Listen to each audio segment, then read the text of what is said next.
చిన్న పిల్లలారా, ఆయన నామమును బట్టి మీ పాపములు క్షమించబడినవి గనుక మీకు రాస్తున్నాను. తండ్రులారా, మీరు ఆది నుండి ఉన్నవానిని ఎరిగి ఉన్నారు గనుక మీకు రాస్తున్నాను. యువకులారా, మీరు దుష్టుణ్ణి జయించి ఉన్నారు గనుక మీకు రాస్తున్నాను. చిన్న పిల్లలారా, మీరు తండ్రిని ఎరిగి ఉన్నారు గనుక మీకు రాస్తున్నాను. తండ్రులారా, మీరు ఆది నుండి ఉన్నవానిని ఎరిగి ఉన్నారు గనుక మీకు రాస్తున్నాను. యువకులారా, మీరు బలవంతులు, దేవుని వాక్యము మీ యందు నిలుస్తున్నది, మీరు దుష్టుణ్ణి జయించి ఉన్నారు గనుక మీకు రాస్తున్నాను. ఈ లోకమునైనా లోకములో ఉన్న వాటినైనా ప్రేమించకండి. ఎవడైనా లోకమును ప్రేమించిన ఎడల తండ్రి ప్రేమ వానిలో ఉండదు. లోకములో ఉన్నదంతా అనగా శరీరాశ, నేత్రాశ, జీవపు డంబము తండ్రి వలన పుట్టినవి కావు. అవి లోక సంబంధమైనవే. లోకము దాని ఆశ గతించిపోతాయి. గాని దేవుని చిత్తమును జరిగించేవాడు నిరంతరము నిలుస్తాడు. చిన్న పిల్లలారా అంటూ యోహాను సంబోధిస్తున్నాడు. విశ్వాసులందరూ చిన్నపిల్లలే. దీనికి భౌతిక వయస్సుతో నిమిత్తం లేదు. పాపక్షమాపణ అనుభవం ప్రాతిపదికమైనది. యేసుక్రీస్తు రక్తం ఎంతో ప్రశస్తమైనది. ఆయన రక్తమే మన పాపక్షమాపణకు ఆధారం. యేసు నామమును బట్టి మన పాపాలు క్షమించబడినవి. అయితే చాలామంది ఈ శిశుదశలోనే ఉండిపోతారు, ఎదగరు. చిన్న పిల్లలు అంటే గ్రీకు భాషలో టెక్నియా, ఇప్పుడే పుట్టిన శిశువులు. యోహాను తండ్రులను ఉద్దేశించి మాట్లాడుతున్నాడు. యేసుక్రీస్తును ఎంతో కాలము నుండి ఎరిగిన వారు తండ్రులు. వీరికి పరిపక్వత ఉంది, బాగా ఎదిగారు. దావీదురాజు వయోవృద్ధుడైనప్పుడు 23వ కీర్తన రచించాడు. అనేక కష్టాలు నష్టాలు అనుభవించిన దావీదు రాసిన కీర్తన అది. దావీదుకు ఎన్నో సమస్యలు, ఇరుకులు, ఇబ్బందులు. అయితే దేవునితో ఎడతెగని సహవాసం అతనికుంది. మంచి పరిపక్వమైన ఆధ్యాత్మిక వయస్సు వచ్చినప్పుడు యెహోవా నా కాపరి, నాకు లేమి కలగదు అన్నాడు. తండ్రులారా అని యోహాను పిలిచాడంటే దావీదు ఇదే వర్గానికి చెందినవాడు. వృద్ధుడైన రాజు ఈ కీర్తన రాసినప్పుడు ఆధ్యాత్మిక తండ్రి అయ్యాడు. తాను సింహాసనం మీద కూర్చొని యెహోవా నా కాపరి అని గానం చేశాడు. గత జీవితాన్ని పునర్విమర్శ చేసుకుంటున్నాడు, సింహావలోకన చేసుకుంటున్నాడు. చిన్నప్పుడు గొర్రెలను కాచుకుంటూ ఎంత సాహసం చూపేవాడో. ఎలుగుబంట్లు, సింహాలు వస్తే గొర్రెలను కాపాడడానికి పోరాడేవాడు. తాను రాజయ్యాడు అంటే ప్రజలకు తానొక కాపరి. వారు ప్రజాగొర్రెలు, వాటికి తాను ఒక కాపరి. యోనాతానుతో తనకున్న స్నేహం ఎంతో ప్రగాఢమైనది. సౌలు దగ్గర నుంచి తాను పారిపోయాడు, హెబ్రోనులో రాజయ్యాడు. ఆ తరువాత ఇశ్రాయేలు 12 గోత్రాలకు రాజయ్యాడు. ఆ పిమ్మట తాను చేయకూడని పాపమొకటి చేశాడు. తన పాపాన్ని ఒప్పుకున్నప్పుడు కృపగల దేవుడు తనను క్షమించాడు. కుటుంబంలో అనేక సమస్యలు తలెత్తాయి. దేవుడతణ్ణి శిక్షించాడు. అబ్షాలోము తిరుగుబాటు. తాను అబ్షాలోమునెంతో ప్రేమించాడు. యెరూషలేము నుండి తాను పారిపోయాడు.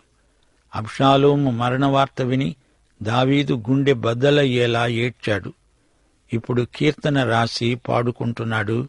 యెహోవా నా కాపరి, నాకు లేమి కలగదు. తన కాపరి అయిన యెహోవా ఏ విధంగా తనను పచ్చిక బయళ్లలో పరుండజేశాడో వర్ణించాడు దావీదు. తన ప్రాణానికి సేద తీర్చిన యెహోవా తన కాపరి. కాపరి తనకు ఉంటే అన్నీ ఉన్నట్లే. దావీదు లాంటి వారినే ఉద్దేశించి యోహాను తండ్రులారా అని సంబోధిస్తున్నాడు. ఇక ఇప్పుడు యువకులారా అని పిలుస్తున్నాడు. మీరు దుష్టుణ్ణి జయించి ఉన్నారు గనుక మీకు రాస్తున్నాను. తండ్రులకున్నంత పరిపక్వత, అనుభవం యువకులకు ఉండదు.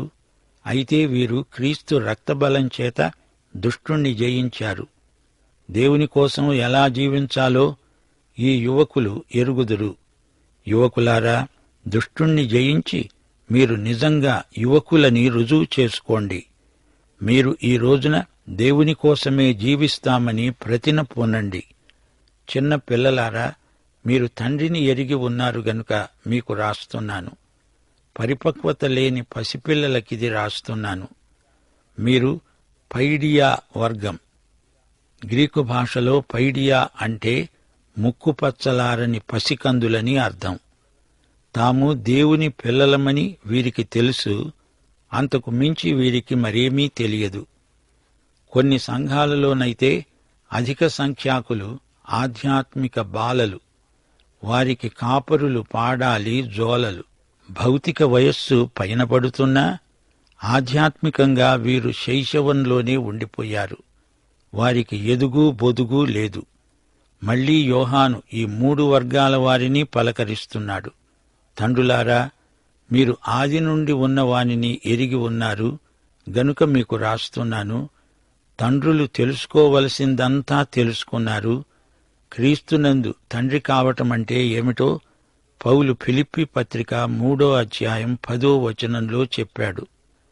ఆయన మరణ విషయములో సమానానుభవము గలవాడనై ఆయనను ఆయన పునరుద్ధాన ఫలమును ఎరుగు నిమిత్తము నేను సమస్తము నష్టపరుచుకుంటున్నాను.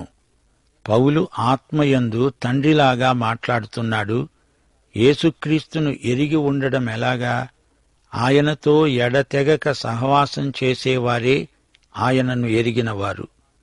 దేవుని వాక్యంలో మాత్రమే యేసుక్రీస్తు ప్రత్యక్షం ఉంది. దేవుని వాక్యం ఆహారం లాంటిది. దినదినము వాక్యాహారం తింటూనే ఉండాలి. యేసుక్రీస్తును ఎరిగిన వారై ఉండాలంటే లేఖనములలోని క్రీస్తుతో సహవాసం చెయ్యాలి. ఆయనతో కలిసి జీవితయాత్రను కొనసాగించాలి. జీవితంలో ఎదురయ్యే కష్టనష్టాలన్నిటిలో యేసుతో ఉండాలి, యేసుతో నడవాలి. ఇప్పుడు మళ్లీ రెండోసారి యువకులను ఈ రచయిత పిలుస్తున్నాడు. యువకులారా, మీరు బలవంతులు. దేవుని వాక్యం మీ యందు నిలుస్తున్నది. మీరు దుష్టుణ్ణి, దుష్ట సైతానును జయించి ఉన్నారు గనుక మీకు రాస్తున్నాను. యువకులు బలవంతులా? వారి బలం ఎక్కడి నుంచి వచ్చింది? మీలో దేవుని వాక్యము నిలిచి ఉంది గనుక మీరు బలవంతులు. మీలో ఉన్న దేవుని వాక్యం వల్లనే మీరు దుష్ట సైతానును జయించగలుగుతున్నారు. ఎఫెసీ పత్రిక 6వ అధ్యాయంలో దేవుడిచ్చే సర్వాంగ కవచంలోని 6 భాగాలు వర్ణించబడినాయి. వీటన్నిటిలో సైతానును జయించడానికి దేవుని వాక్యమనే ఆత్మ ఖడ్గం ప్రత్యేకంగా పేర్కొనబడింది. సైతానును లేఖనములు అనే ఆత్మ ఖడ్గంతో జయించాలి, ఓడించాలి. మరే ఆయుధము పనిచేయదు. దేవుని వాక్యమే ముఖ్యం. లేఖనములలోని క్రీస్తే మన దేవుడు. ఈ వాక్యం లేకనే చాలామంది విశ్వాసులు పాపాల ఊబిలో దిగబడిపోతున్నారు.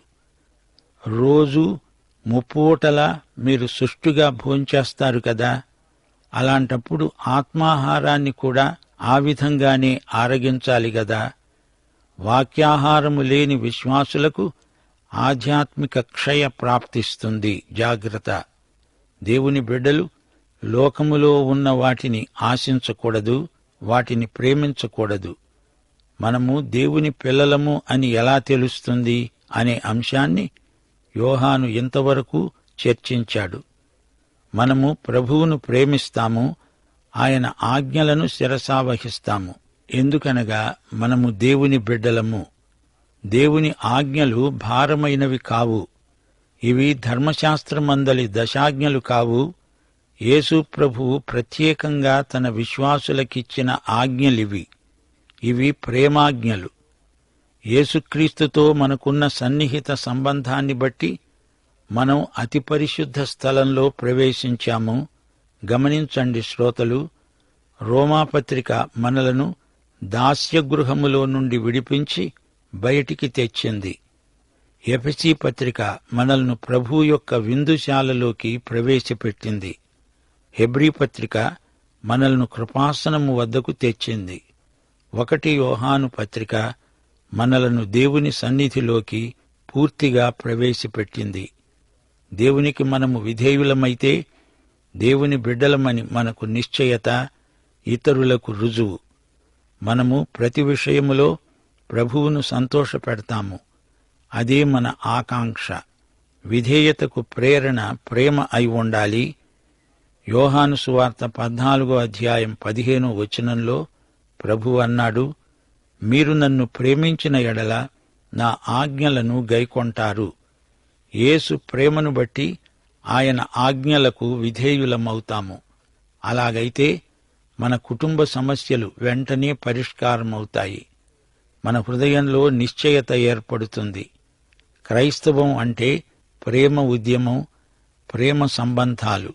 రక్షణ అంటే యేసుక్రీస్తుతో ప్రేమ వ్యవహారం. 1 యోహాను 4:19 ఆయనే మనలను ప్రేమించాడు గనుక మనము ఆయనను ప్రేమిస్తున్నాము. లోకమును అందులో ఉన్న వాటిని ప్రేమించకండి. లోకము అంటే యోహాను ఉద్దేశం సృష్టి కాదు. సృష్టికే అందులో ఏం చెడుగుంది అంటారా? అవును, సృష్టి అందమైనది. భౌతిక సృష్టిలో ఋతువులు, వసంతకాలపు వాతావరణం, పువ్వులు, రంగురంగుల ప్రకృతి శోభ, అది కాదు యోహాను చెబుతున్నది. ఈ సృష్టిని ద్వేషించండని యోహాను చెప్పటం లేదు. సృష్టిలోని అందాన్ని తనివితీరా చూచి ప్రభువును స్తుతించండి. యోహాను లోకమును ప్రేమించవద్దు అన్నప్పుడు అతడు ప్రయోగించిన పదం కాస్మోస్, అనగా ఈ లోక పద్ధతులు, సైతాను నిర్వహించే లోక విధానాలు, లోక ప్రవృత్తి, దేవునికి వ్యతిరేకంగా సైతాను చేస్తున్నదంతా లోకములోనిదే. లోకములో ప్రవర్తిల్లే దేవ విరోధ విధానాలను మనం ప్రేమించకూడదు. ఈ లోకాధిపతి సైతాను. యోహాను సువార్త 14:30 ప్రభువు అన్నాడు, ఈ లోకాధికారి వస్తున్నాడు, నాతో వానికి సంబంధమేదీ లేదు. ఈ లోకమంతా సైతాను గుప్పిట్లో ఉంది. లోకంలోని సైతానీయ విధానాలను మనం ప్రేమించకూడదు. యోహాను సువార్త 16:11 లోకులు నాయందు విశ్వాసముంచలేదు గనుక పాపమును గూర్చి నేను తండ్రి వద్దకు వెళ్ళుట వలన మీరు ఇక నన్ను చూడరు గనుక నీతిని గూర్చి ఈ లోకాధికారి తీర్పు పొంది ఉన్నాడు గనుక తీర్పును గురించి ఒప్పుకొనజేస్తాడు. ఈ లోకంలో సైతానీయమైన విధానాలే అమలులో ఉన్నాయి. ఎఫెసీ పత్రిక 1:4 ఈ లోకపు పునాదిని గురించి పౌలు మాట్లాడాడు. జగత్తు పునాది వేయబడకముందే ప్రేమ చేత ఆయన క్రీస్తులో మనలను ఏర్పరచుకున్నాడు. జగత్తు అంటే భౌతికమైన ఈ లోకం.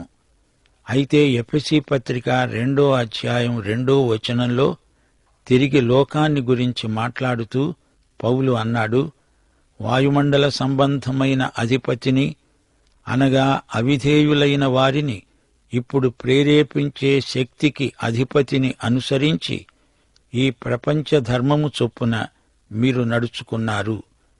ఈ ప్రపంచ ధర్మమంటే ఏమిటి? దురాశ, స్వార్థం, కక్షలు, కావేశాలు, మోసం, శరీరాశలు, అబద్ధాలు, దౌర్జన్యాలు. ఇదే ప్రపంచ ధర్మం. దీనిని మనం ప్రేమించకూడదు అంటున్నాడు యోహాను. ఇది నిర్దేవ లోకం, దేవునికి తిరుగుబాటు చేసే లోకం. మన సమకాలీన సంస్కృతి, సభ్యత, నాగరికత అంతా దేవునికి ప్రతికూలమే. దేవుని బిడ్డలు వాటిని ప్రేమించకూడదు. మనము లోకములో ఉన్నాము గాని లోక సంబంధులము కాము. మనలో అనేకులు వృత్తిరీత్యా వ్యాపారం చేసేవారున్నారు. కొందరేమో ఆయా ఉద్యోగాలలో ఉన్నారు. సాంఘిక సేవ చేసేవారు కూడా ఉన్నారు. కాని మనం లోక సంబంధులమై లోక మర్యాదలను పాటించకూడదు. ఈ లోకాన్ని, దాని విధానాలను, వినోదాలను మనం మనస్కరించకూడదు. లోకాధికారికి నమస్కరించకూడదు. దేవునికి మాత్రమే మనము విధేయులమవ్వాలి. గలతీ పత్రిక 6:14 మన ప్రభువైన యేసుక్రీస్తు శిలువయందు తప్ప మరి దేనియందు అతిశయించడం నాకు దూరమగునుగాక. దానివలన నాకు లోకము, లోకమునకు నేను సిలువ వేయబడి ఉన్నాము. అనగా నాకు ఈ లోక విధానాలకు మధ్య సిలువ ఉంది. ఈ రెండిటికి, సిలువకు లోకానికి నేను కావాలి. నేను దేవుని బిడ్డను. నేను ఆయనకు విధేయుణ్ణి. క్రీస్తు సిలువయందే నేను అతిశయిస్తాను. ఈ లోకం క్రీస్తు సిలువను తిరస్కరించడం జరుగుతోంది. లోకానికి నేను లేను, నాకు లోకము లేదు. 2 పేతురు 2:20 ఇదే మాట అంటోంది. క్రీస్తు విషయమైన అనుభవ జ్ఞానము చేత ఈ లోక మాలిన్యములను తప్పించుకోవాలి. ఈ లోకమంతా మాలిన్యమే, కాలుష్యమే. వాయు కాలుష్యం, జల కాలుష్యం, మానసిక కాలుష్యం. మానవుని ఆత్మకు ఈ కాలుష్యం అంటితే అది నరకమే. ఎవడైనా లోకమును ప్రేమించిన ఎడల తండ్రి ప్రేమ వానిలో ఉండదు. వారమంతా సైతాను గుంపుతో తిరిగి ఆదివారం విశ్వాసుల గుంపులోకి వస్తానంటే కుదరదు. నీవు అంతరంగమందు దేవునికి నిత్యత్వపు దూరంలో ఉండిపోతావు. రోమాపత్రిక 7 క్రైస్తవుని అంతర్గత పోరాటం చిత్రించబడింది. నా శరీరమందు మంచిది ఏదీ నివసించదు. నూతన స్వభావమందు నూతన శక్తి ఉంది. నేను చేయగోరనివి చేస్తున్నాను. కొత్త స్వభావం చేయగోరేదాన్ని పాత స్వభావం అడ్డగిస్తుంది. పాత స్వభావం చెయ్యలేదు, కొత్త స్వభావాన్ని చెయ్యనియ్యదు. ఈ లోకంలో మనమున్నంత కాలము అంతర్గతమైన ఈ పోరు, ఈ సంఘర్షణ తప్పదు. పాత స్వభావం ఈ లోకం వైపే మొగ్గు చూపుతుంది. ఈ లోకంలో మనమున్నాము. ఈ లోక ప్రభావం మనలను జయించకుండా కొత్త స్వభావాన్ని మనము బలపరుచుకోవాలి. ఈ లోకములోని ప్రవృత్తులు 3. ఇవి మనలను ఎదుర్కొనే శోధనలు. సైతాను హవ్వను ఈ 3 విధానాలను ప్రయోగించి శోధించాడు. ఆదికాండం 3:6 అలాగే మత్తయి సువార్త 4:1-11 వరకు. సైతాను ఈ 3 రంగాలలో యేసును శోధించాడు. 1 శరీరాశ, 2 నేత్రాశ, 3 జీవపు డంబం. గమనించండి, హవ్వ చెట్టు పండును చూచి ఆహారానికి అది బాగుంది అనుకుంది. ఆకలి అయినప్పుడు సైతాను నీ చేత దాన్ని తినిపించాలని చూస్తాడు. శరీరాశలలో తిండిబోత్తనం 1. శరీరం వీటి చేత ఆకర్షించబడుతోంది. యేసు ప్రభువు 40 రోజులు ఉపవాసముండి ఆకలిగొన్నాడు. శోధకుడు వచ్చి అన్నాడు, నీవు దేవుని కుమారుడవైతే ఈ రాళ్లన్నీ రొట్టెలైపోయేటట్లు ఆజ్ఞాపించు. యేసు ప్రభువు కావాలనుకుంటే అది చెయ్యగలడు. ఆయన దేవుని కుమారుడుగా ఏదైనా చేయగలడు. ఆయనకు ఆ అధికారముంది, శక్తి ఉంది. కాని ఆయన అలా చేయలేదు. శరీరాశ విషయంలో అది దేవుడు పెట్టిన పరీక్ష. మనకు శోధనలు వస్తాయి. శోధించబడడం పాపం కాదు, గాని శోధనకు లొంగటం పాపం. శోధన అంటే పరీక్ష. లైంగికంగా, నైతికంగా, ఆధ్యాత్మికంగా, శారీరకంగా, మానసికంగా శోధనలను జయించిన వారే ధన్యులు. శరీరాశలను, శరీర శోధనలను జయించాలి. ఇక 2 నేత్రాశ. ఆ చెట్టు పండు కనుల పండుగ అనిపించింది హవ్వకు. యేసు ప్రభువుకు లోకరాజ్యములను, వాటి మహిమను చూపించాడు సైతాను. కంటితో చూచి శోధనలో పడిపోకూడదు, నేత్రాశకు లొంగకూడదు. సైతాను పక్షంగా ఈ లోకాన్ని ఏలడానికి అంత్యక్రీస్తు వస్తాడు. లోకపు ఆకర్షణలకు నీ కన్ను భ్రమ చెందకుండా చూసుకోవాలి. ఇక 3 జీవపు డంబం. ఆ పండు తింటే మహాజ్ఞానమబ్బుతుందని హవ్వ ఆశించింది. జాతి మత కుల గర్వం జీవపు డంబమే.